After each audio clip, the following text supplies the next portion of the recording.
অবশেষে কিন্তু আমরা বৃষ্টির দেখা পেলাম। প্রতিদিনই একটু একটু করে মেঘলা হতো, আর তারপরে বৃষ্টিটা আর হতো না, এই ডেকে টুকে চলে যেত মেঘগুলো। আজকে বৃষ্টিটা শুরু হয়েছে, এখন কতদিন সময় থাকে সেটাই দেখার।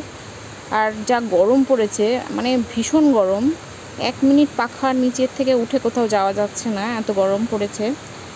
বৃষ্টিটা যদি আজকে একটু বেশিক্ষণ থাকে তাহলে গরমটা একটু কমবে।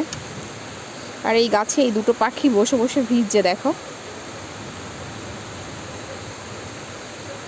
কীরকম যেন মন খারাপ হয়ে গেল পাখি দুটোকে দেখে। এদের যাওয়ার জায়গা নেই তা না, এরা ভিজছে এরকমভাবে, কিন্তু জুবুথুবু হয়ে বসে আছে। আর এই যে আমার সেই কালো দিঘি, বৃষ্টি হলে এই জায়গাটা কি সুন্দর লাগে না?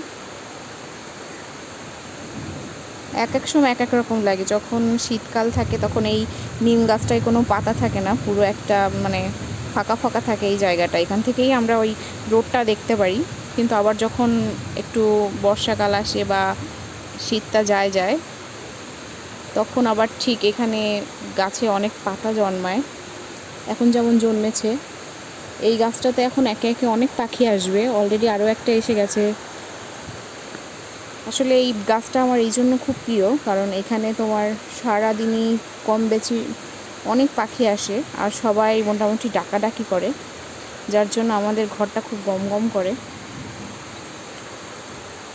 বৃষ্টিটা কিন্তু হয়ে যাচ্ছে, এরকম যদি 2-3 ঘন্টা অ্যাটলিস্ট হয় তাহলে আশা করি আজকে ওয়েদারটা অনেক ভালো হয়ে যাবে।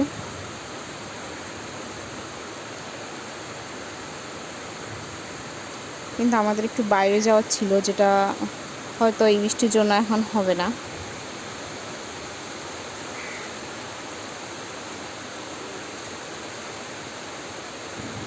যাই হোক, সবাই বৃষ্টিটাকে এনজয় করো।